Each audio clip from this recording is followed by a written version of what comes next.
Hello and welcome to the Catch a Lift Coaches Corner. I'm Cal head coach Melissa Luke, and this week I'm honored to welcome Cal team member and gym grant coordinator Rachel Forbes to the show.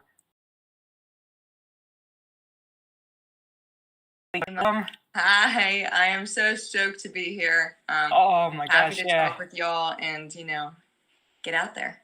Yeah, well, we've got a lot we want to talk with you about. Let's hit right off strong here, Rachel. Would you mind telling us a bit about your life growing up?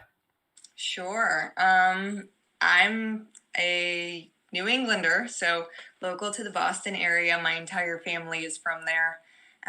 My dad's job took us out and about. We went around to Colorado, and that probably was like the coolest place to live. But we ended up here in Maryland about 15, 16 years ago, and my parents are still over in Frederick, and I'm currently living in Baltimore, Maryland, where Catch a Lift is headquartered out of, so plus there, and I am just finishing out my school and getting ready for the next move, so looking forward to it. Wonderful. Rachel, tell us a bit about school. Where are you going to school and what are you going for? Sure, so school was a little question mark for me. I was never big for college. I knew that I just wanted to go. I wanted to work. I wanted to adventure. I wanted to say yes to everything. Like, I never wanted to sit down and listen to a professor. But lo and behold, I ended up going down to Eckerd College in St. Petersburg, Florida. Super cool. Was right on the beach. Everything was nice. Beaches,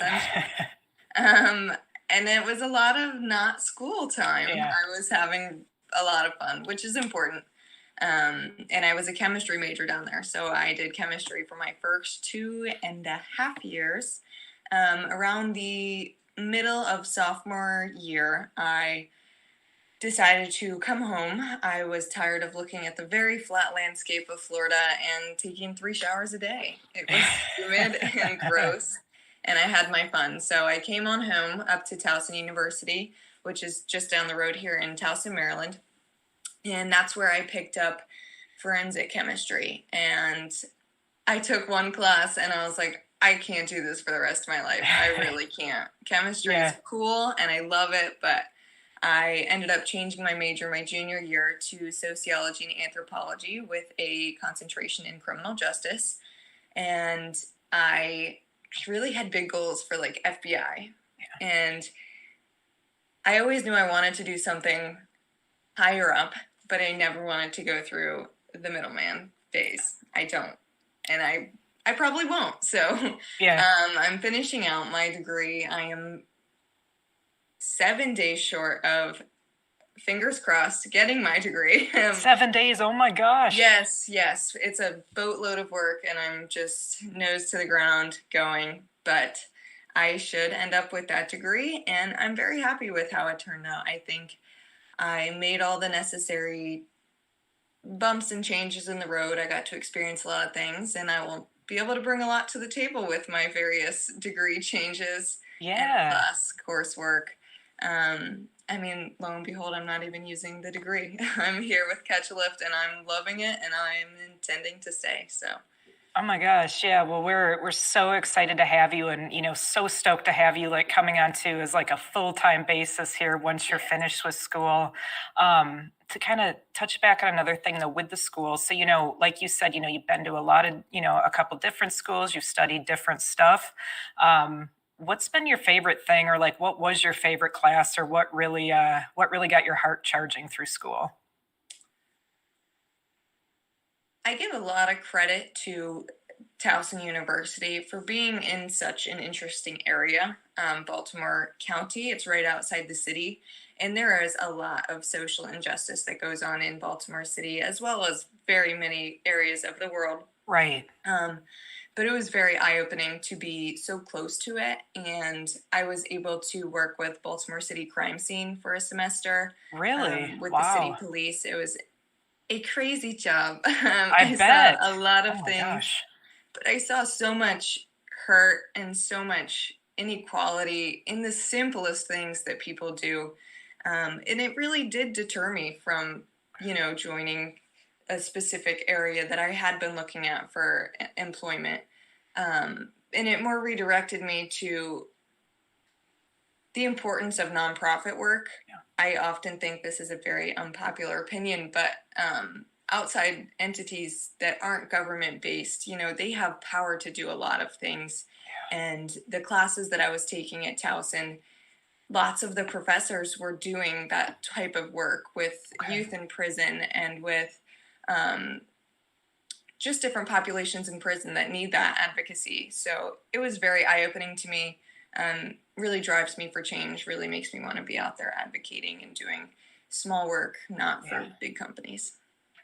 That's absolutely terrific. And like I said, we're so blessed to have you as a member of our team, pushing for us and our veterans. So, Rachel, like you said, Baltimore, you're right there in Towson. Cal's there. When did you first hear about Cal, or how did that kind of come about for you initially? So that's always my funny kicker for talking about Cal. I had just come to Towson from Florida. I had no friends, and I had tried a CrossFit club in Florida. I did it for maybe a month, and it was just kids who would bring barbells out of their dorm rooms and meet on the beach under the That's pavilion. awesome. Yeah, like we would straight up carry all of the weights from the dorms to the beach Oh and my work out and gosh, then bring that's them back. awesome. It was cool. So it really gave me a little taste of it, but it was not like Yeah, a box environment. right.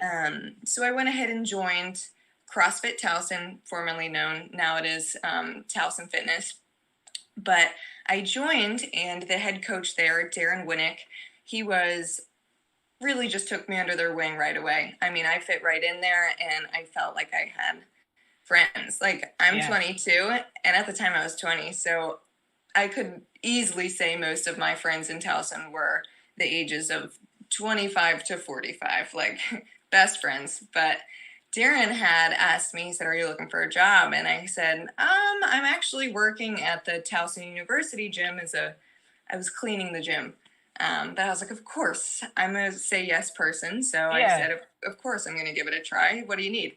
And he said, well, I work for Catch a Lift. And he gave me the spiel, the amazing mission. And I was like, of course, like, why wouldn't I? And the job at the time was being our I can't think of her job title. It's Suzanne's. Suzanne Kennedy. She is our amazing volunteer. I swear that woman should be at the top of our list every day. She does great things. Yes, she does. Suzanne we does always so much. lean on Suzanne. And so they were looking for an assistant for her. At the time, they were sending out boatloads of veteran welcome packages. We were kicking it. It was prior to COVID. Things were looking good. So Suzanne needed some extra manpower. I said yes. I got to join the team when it was the old team and it was the office, and it seems like a fever dream now thinking about it, considering we went through so much with COVID, went virtual, whole new team, and now to think that I'm the gym grants coordinator for a mission like this, and being that this is so much bigger than myself and so much bigger than how I started is like mind-blowing to me. But I'm so thankful that I said yes that day to Darren, even though I probably shouldn't have, because I was a struggling college student trying to pass classes, but it was probably the best decision I've ever made. So. Yeah, man, we're so glad you said that yes that day, for sure. So talk to us a little bit, because like you said, so you came on and you were working, with Suzanne and doing a lot of merchandise stuff. And then COVID hit last year. Do you want to talk to us just a little bit kind of about, the early part of the COVID months and just kind of what that was like for you too? Yes. I remember, so I was just the merch girl again. I was working maybe 6 hours a week. I think like 3 2-hour days or 2 3-hour days, something like that. So I knew I wasn't the most important. I knew I wasn't doing the most. I was not on the face. I wasn't talking to these veterans. So it came to no surprise that, I was one of the first ones to be chopped, laid off. That's totally fine. Again, this was just another thing on my plate that I didn't think too much about. And then COVID hit. So we were all laid off, and it was about 2 months that I didn't hear a single thing. And every single day I would look at my mom, because I went home to live with my parents during that time. And I was like, what do I do? Who do I talk to? Do I talk Right. to Lynn? I'm afraid because I really thought, to be honest, I thought we went under. And I was afraid to talk to Lynn because I knew that this company and this fund, this memory of Chris is so important to her that Right. I was heartbroken. I thought every single day that I would hear something. And when I didn't, I just immediately thought the worst. And part of me is a little down on myself for that, not trying to keep a positive mindset, but it was hard. I mean, everyone got Yes. hit with just such Yep. a smack in the face with Yeah, COVID. It was hard to for sure. keep your head up there. Yep. So I just hung on. And the more that I did, and the more that I didn't hear from Lynn, the more that I was sad. I was scared that she was going to lose this and that the memory of Cal would live on. But, you'd hate to see something like a viral pandemic, take something this important and this immaculate cause that's touched so many people go down. So I actually got another job serving as a bartender in Baltimore because I had to sign on this lease. I'm literally driving up there with my cat and my car's packed. I'm moving back to Baltimore post COVID. It was in the middle of the summer. Yeah. And I get a call from Lynn, first time in months, and I am like, "Hi, how are you? Like, how you been? Yeah.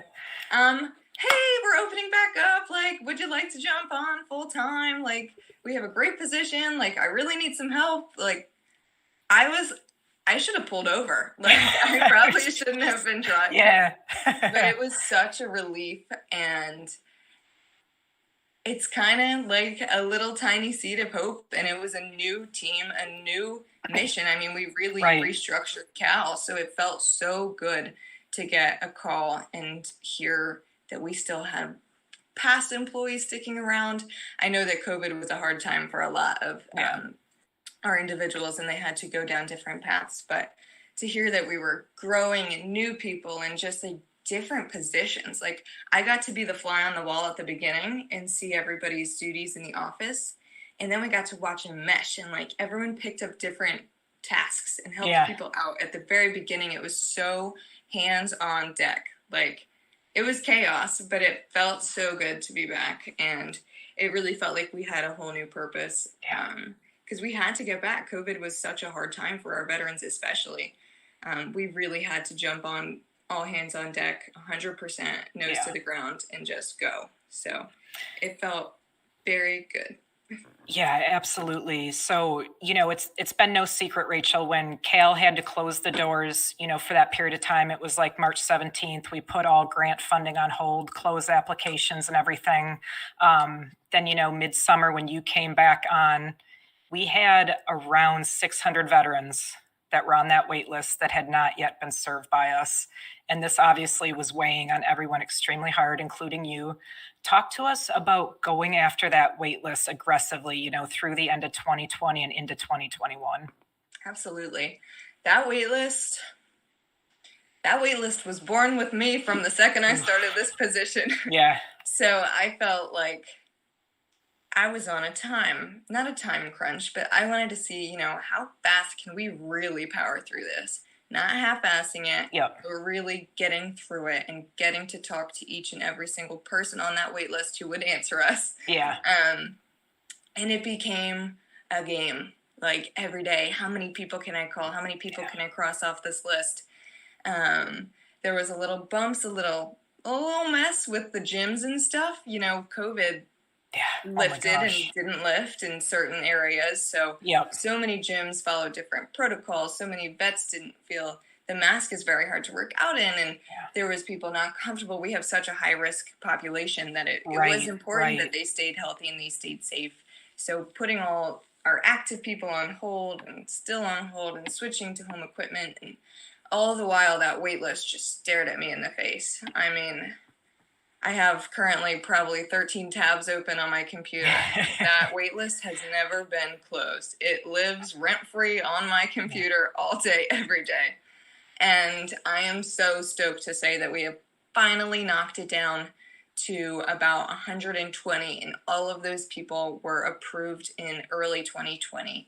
So we are right on schedule for where we advertise that the weight will Right. be. So I feel so much better knowing that I was able to get through. And with the help of you, amen, Melissa helped me during my finals week last semester when I was running like 15, 16 hour long days of just doing work, school, work, school. So between you and David, I swear you guys are walking angels on this earth. We would have Oh, never thank gotten you. it done without you two. And it feels dang good to look at that wait list for everybody. I mean, with the stress that's put on Lynn every day, to be able to do something small like that, I mean, grand scheme of things, that's a pretty big deal to be able to knock that out. So, Oh my gosh, feels good. it's huge. Probably one of the most fulfilling things I've gotten to do over the last year is last year, December, when I got to come on and help you and David, work through the veterans on that wait list and get them either to you for Jim or David for equipment. And it was just incredible. I didn't know what to expect. I've never called veterans in that capacity before about, getting them ready to take a grant. And I was just completely blown away, by how humble and thankful the veterans were. And just every day, I would get off the phone and I'd just be like, wow, I mean, no It makes words, all the difference. no words. Yeah, absolutely incredible. So that was very special for me to get to be a part of and be a small part of helping with that wait list. So Rachel, a great part of this episode, and we get to have our wonderful Kale team members on here, is, a bit behind the scenes kind of the day-to-day of what the team does. Take us through a day as the gym coordinator, and what are you doing on a daily basis, Rachel? Sure. So every morning I get up, I got to check my calendar first because I'm notorious for blanking out here with all these things going on in my mind. So, get that day straight. And I really work on a routine well. And I, again, make it a game on how many people I can contact in a day that I need to. And I set myself goals, little highlights on the list. But I work very directly with our veterans. And for that, I am so thankful. It is exactly what I want to do. And I intend to keep this when I come on full time because I've created such a relationship with so many of them. So I answer emails all day, every day.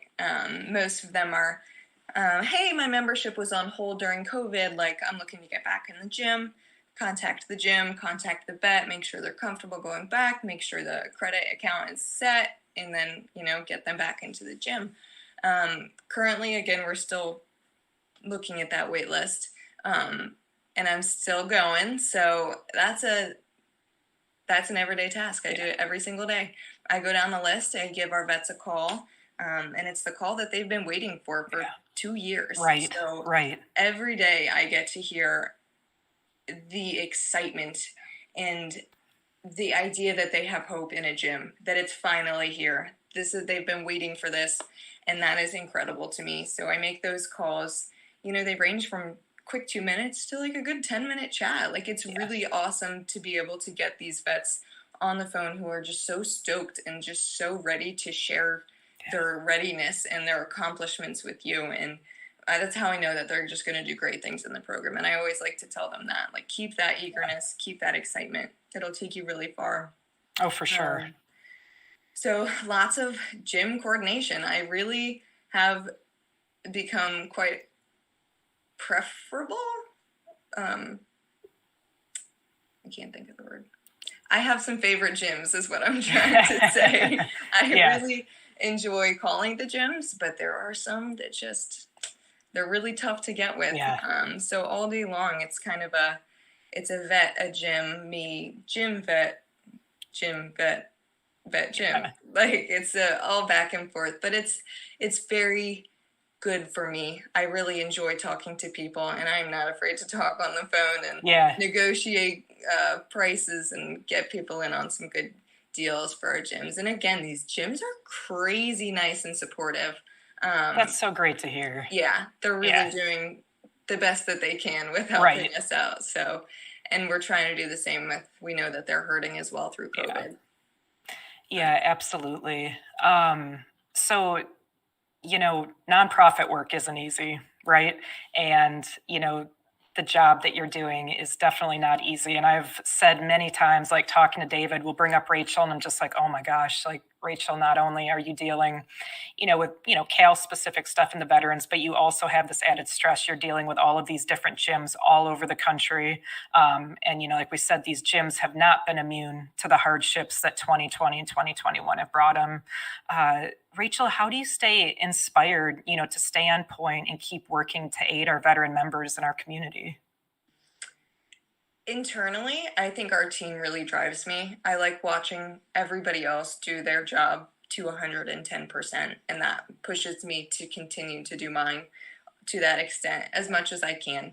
And Lynn, this passion project, but it has now become such a large part of people's lives. So many people's lives have been changed by Cal, and that is my ultimate motivator. Those calls, like you said, it is such a special privilege to be able to be the one that calls them with this news, and I don't take that for granted, and I want to share it with other members of the team. I was so happy that you were able to come help me, one, but also that you got to make those calls. And it is such a instant, direct connection to the person that you're helping, and it is really gives you a perspective. I mean, these people, these veterans, this community can be changed in such a positive way just through something so simple as a gym membership or home equipment. The community nutrition help, like every aspect of Catch a Lift is so inspiring, and to know that we've had such a grand perspective and scope and how we help is just inspiring every day. Yeah, absolutely. Beautifully said. I couldn't agree more. Let's kind of shift over here, Rachel. I want to talk to you about your fitness. I know that's a very big part of your life. But the first question kind of with that I have for you is, I know you mentioned that, back in college, working out on the beach, which sounds just incredible, honestly. But has fitness always been a part of your life, like growing up and whatnot? Yes. Ever since I could walk, I was running. So my parents put me in Night Striders, which was this little cross-country and track youth running club, and it was run by the Caldwells, and I did it ever since they started. So they take you, I think, 3 to like 12 or 15, and I did it all those years, and I grew up with their daughter, and we grew up all the way into high school. The Caldwells became our high school coach, where I ran track, indoor and outdoor. I was a hurdler. And then I did cross country in the off season to stay in shape. They were also our coach then. So I really grew up with the same people running. So it was kind of like a tribe aspect of working out. So I always loved the fact that track was individual, yet also a team sport. I'm very not tough on myself, but I like to track my progress as an individual. Both strength, fitness, nutrition-wise, and track made that easy. I mean, you have your sprint times, but then if you're part of a relay, you're part of a team. So I did that all the way up until college, and when I went to Eckerd, they didn't even have a physical track to run on, let alone a team. And at that point, I was like, well, I'm certainly not coordinated enough to run with a ball or run with a stick. Like, I can only run. I really just ran my entire life. I had done a half marathon prior to going to college. I actually ran a 10-mile race in Nike free runs, which to this day gives me such pain in my brain to know that I ran in such horrible shoes. I ended up in a boot. I fractured my shin. Oh no! Oh my gosh! Yeah, but you do keep that memory then. Yes, I've grown as an athlete, and then I tested out that CrossFit club and loved it. The functional aspect of things was like, this feels so natural, and the intensity. I wanted to push that intensity every single day. I wanted to be everybody there. Subconsciously, of course, I would never tell them that I was just like out of the corner of my eye, just always want to learn more. I mean, CrossFit is such a versatile and wide range of movements. There's so many aspects, the weightlifting, the gymnastics, the agility, the cardio. And I really went into it with cardio.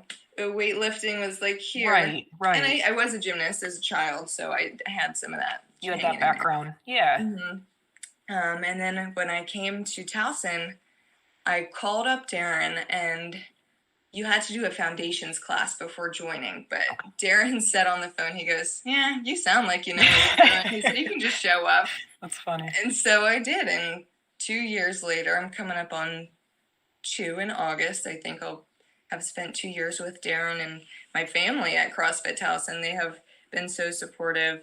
And I have truly grown. I can't say enough for tracking your workouts. I'll say that. Oh my gosh. Yeah. I love that plug. Thank you. Yes. I would never be able to see the progress and the ups and downs, you know, like the tracking, like, oh, this day wasn't that great. You know, I was sick. I had something going on, and you can just see the gradual increase. And it is so motivating to keep going and just have that extra 5 pounds, you know? Oh my Shave off that extra 10 seconds. Go. So. Yeah. Oh my gosh, yeah, so true. And I'm just going to double up on that plug for logging your workouts and your nutrition too, if you can do that, bonus points. But yeah, I love it. That was one thing I never had to like get into the habit of. As soon as I like developed, you know, my fitness lifestyle, it's been now, I don't know, 5-6 years at least, but I have 5+ years of workout logs from everything to when I was doing like P90X on the TV to, you know, gradually into like my strongman training now for the last 3 years, but they're all labeled, you know, book 1, book 2, book 3. That's crazy. And it's just, it's amazing. And it's so, you know, to anybody else, it wouldn't mean a dang thing, but to me, it's everything. Yes. You know, it's everything. I see the point. I got up off that couch, you know, and it's like just, it's wonderful. Yes. Health life. Like it's so cool. You're going to be able to just like look through. And it'll be good for us. Not for everybody else, but. But no, it's so great. And so, I mean, you hit on, you know, all of these parts kind of already, Rachel, but I just kind of want to ask you this directly because I'm always very interested, you know, with people that, you know, CrossFit athletes, they're very passionate about it. They're very passionate about the sport. What was it, do you think specifically though about CrossFit that captured you so much? You know, because you could have went to just, you know, pursue gymnastics, weightlifting, powerlifting. I mean, so many different things you could have done, but what was it though that, you know, this took you and captivated you? The environment, the community and the environment are unmatched. I can fully say that with 100% confidence, unmatched. I have yet to find a group of people that motivates you and helps you and critiques you and praises you the way that your CrossFit family does. And it is an energy that I can go to the box feeling beat down from a tough day at work and a long day in class, and I have a giant report due at night and I'm just feeling crappy. And you walk in that door and it is like unheard of to be that way in a CrossFit box. Like immediately people's spirits just like enter your body through, I don't even know what, but you can't be in a bad mood. So it's my sanctuary, if you will. Like those people have become such a support system in a family, and it's so fun to just be casual yet also so serious about what you're doing and the disciplines that you're doing, and have everybody around you feel the same exact way.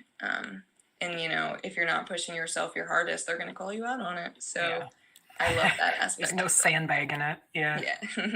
That's awesome. Thank you for sharing that with us, Rachel.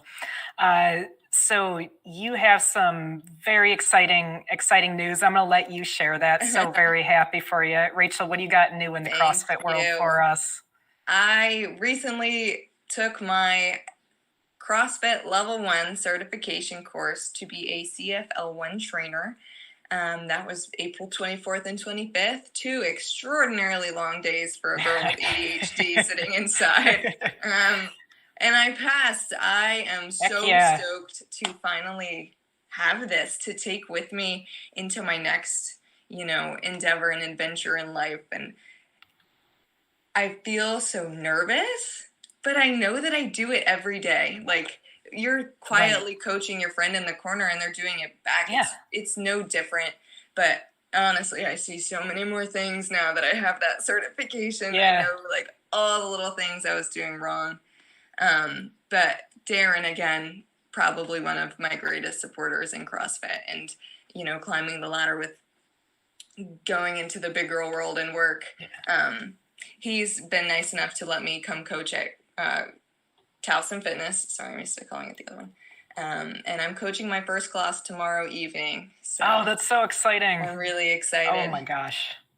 Congratulations on completing that. I know that stuff is no joke, these certifications. So huge congratulations on that. And I'm so excited to hear about how coaching goes of a class. That's so awesome, Rachel. Oh my gosh. I'm so very excited for you. My gym friends are like, what day are you doing? Right? Yeah. Like, no, I'm not ready. Rachel, what drove you to go and get certified?